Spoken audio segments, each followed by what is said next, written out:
Сивата економија е промет без даночни обврски, царински давачки и легални плаќи. Нема прецизна анализа колку таа учествува во создавањето на бруто општествениот доход, колку работници се вклучени во неформалниот стопански сектор. Зошто неформалниот сектор е вклучен голем човечки капитал? На дел од овие прашања во Трилинг ќе разговарам со професор Димитар Николовски од Укло. Тој е на 26-тото место на професори со висок рейтинг во Битолскиот кампус. Добро дојдете, професор Николовски.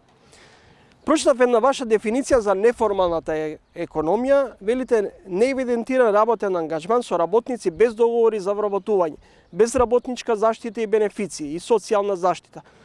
Зошто неформалната економија станува и подолг период е всушност дел од македонскиот социјален и економски амбиент? Најнапред благодарам за поканата и поздрав до гледачите на емисијата Трилинг. Ми представува задоволство да продискутираме на овие мощне горливи проблеми за македонската економија и за македонското општество во целина.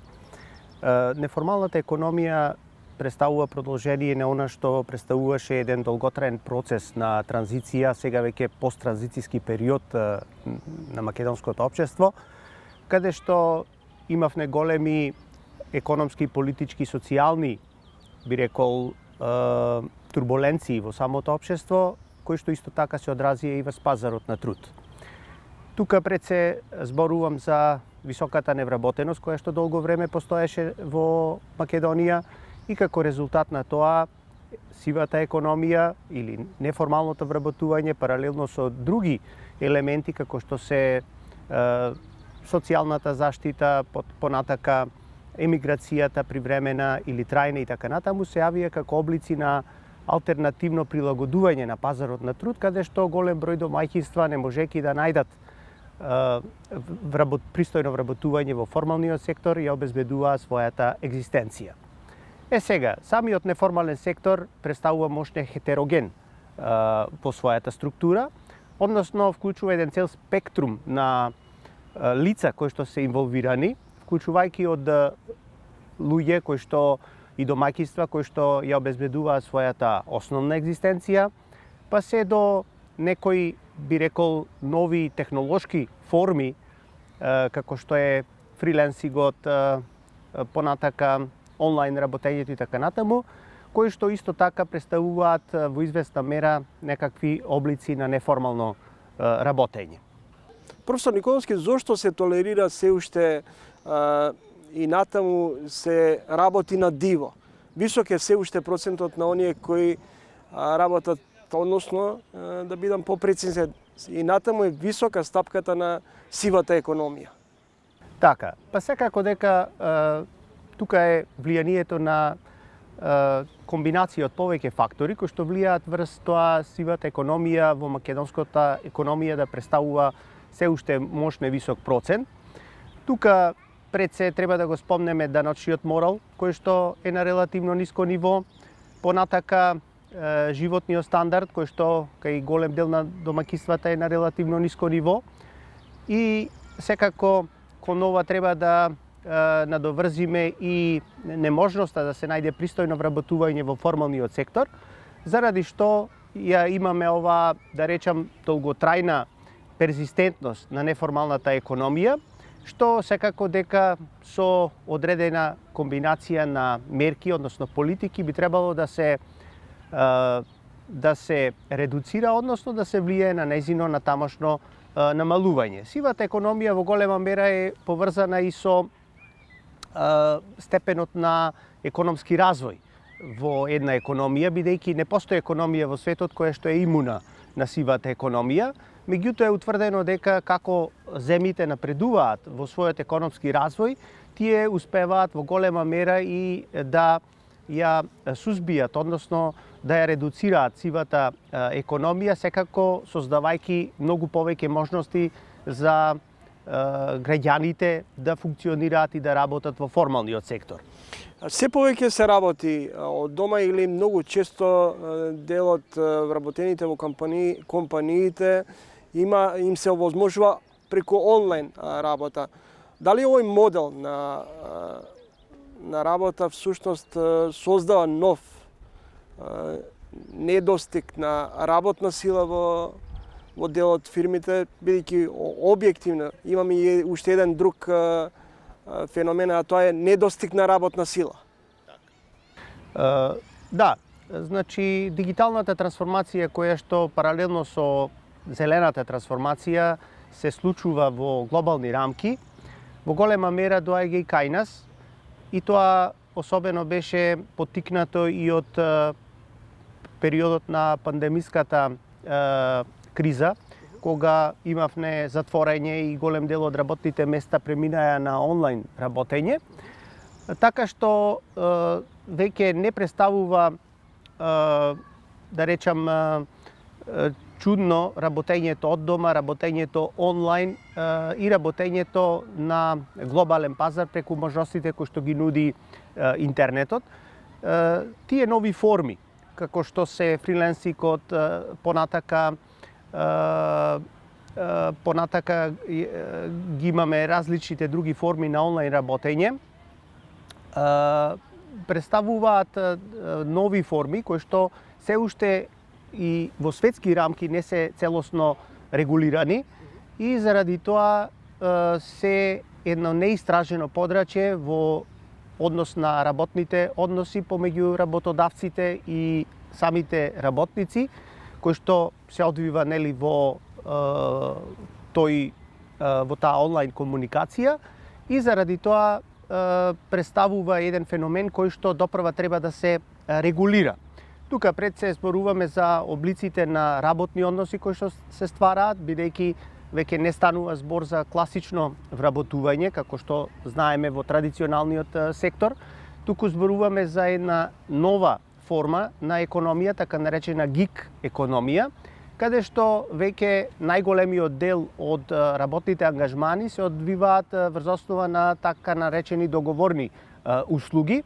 И самиот збор гиг е сленг кој што означува нели тезга, работа која што се реализира на одредено време, значи со ограничено време траење, и на тој начин фактички имаме нови облици на вработување кои што од една страна нудат голема флексибилност за работниците кои што се ангажирани во самата гиг економија, но од друга страна представуваат и закана за се она што значело придобивка во однос на позицијата на работниците во тој однос према капиталот, во тој однос во колективното преговарање и така натаму, кој што овие работници во гиг економијата, односно во гиг секторот не ги уживаат. Тука зборуваме за сите оние права кои што кај нас се регулирани со законот за работни односи, како што се платено породилно отсуство, платен годишен одмор, слободно време или пауза во текот на работата и така натаму. Сето тоа представува платено боледување и така натаму, значи сите тие придобивки кои што, да речам, трудот со години наназад, децении наназад се изборил да ги постигне, сега на некој начин преку флексибилноста на гиг економијата тие се ставаат во втор план. И заради тоа некои го критикуваат самиот напредок и развој на гиг економијата, бидејќи представува назадување во однос на работничките права кои што работниците во традиционалниот сектор, во традиционалната економија денес ги уживаат. Следите тренинг со говорник е универзитетскиот професор Димитар Николовски. Професор Николовски, Светска банка предупредува дека платите не се во согласност со продуктивноста на економијата. Дали повисоките плати ќе го зголемат дефицитот на државниот долг? Платите секако дека пред се во административниот сектор влијаат врз државниот долг. Меѓутоа треба да зборуваме за поврзаноста на платите со продуктивноста на трудот и насоката во која што се одвива таа меѓусебна зависност. Секако дека платите треба да ја следат продуктивноста на работниците, бидејќи тоа е и основата нели на самата пазарна економија, каде што трудовите услуги кои што ги даваат работниците треба да соодветствуваат на продуктивноста за која што тие се платени. Меѓутоа, истражувањата укажуваат на тоа дека и порастот на платите од друга страна влијае врз самата продуктивност, односно може да ги мотивира работниците во поголема мера да вложуваат труд, понатака да има возможност на работодавците да направат многу по-добра селекција на пазарот на труд и на тој начин преку повисоките плати да можат да остварат повисока и продуктивност во своето работење. А денеска продуктивноста на трудот представува еден од централните теми во целиот свет, бидејќи во голема мера ја определува и конкурентноста на компаниите и пред се на целата економија, бидејќи денешните компании веќе настапуваат на глобален пазар, а тоа значи дека колку се повеќе продуктивни, дотолку повеќе ќе можат да остварат и пазарен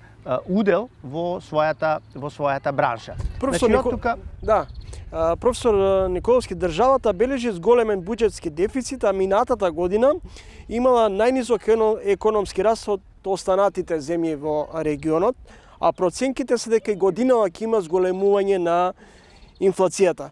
Колку инфлацијата ги јаде платите и колку цените во реалниот сектор содействуваат со инфлацијата? Така.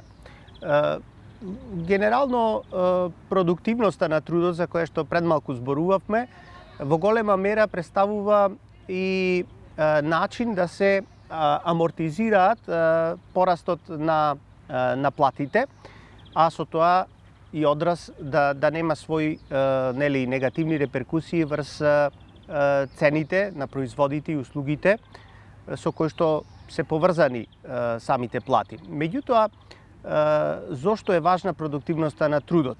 Преку зголемување на продуктивноста на трудот, цената на единица труд останува непроменета и покрај тоа што платите и понатаму растат, секако доколку растат со ист сразмер како што расте самата продуктивност на трудот.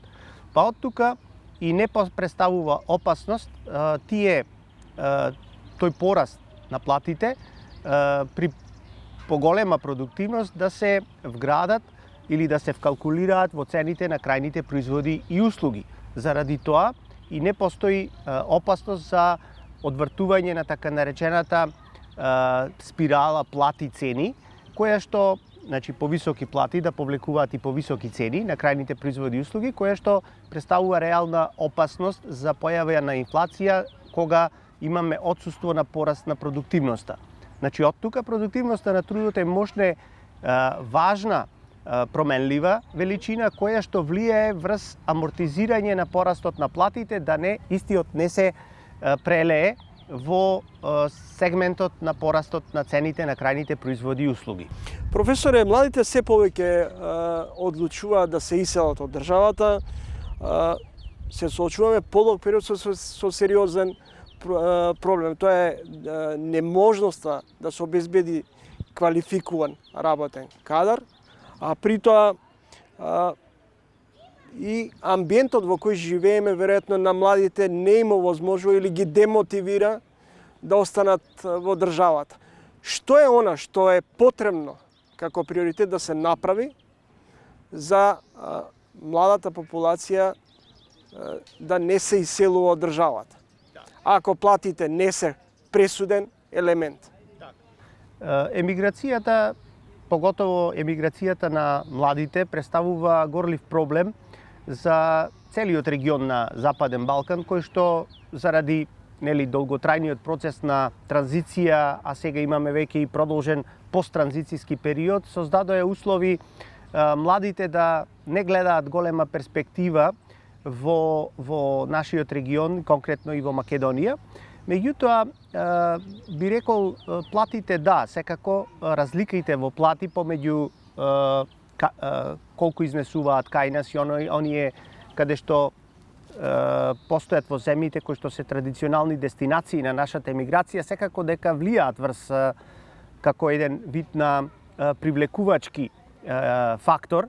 Меѓутоа, постојат и цел еден сплет на околности или фактори кои што исто така влијаат во голема мера врз самиот интензитет на емиграцијата. Станува збор за целокупниот амбиент на живење и целокупната бизнис клима во државата, кој што треба да се поправи, односно да се подобри во повеќе насоки.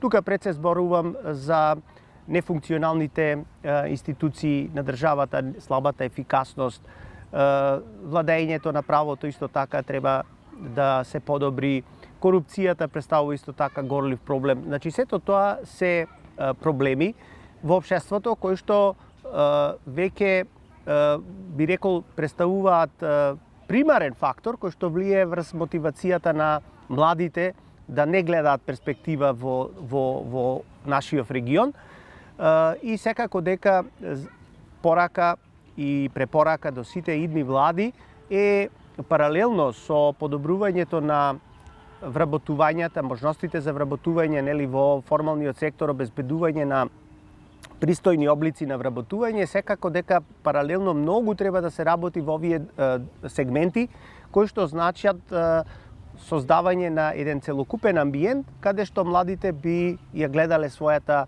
перспектива. Професор Николовски, благодарам за издвоеното време. Ви благодарам и вас и се надевам дека ќе имаме и следна прилика да се видиме.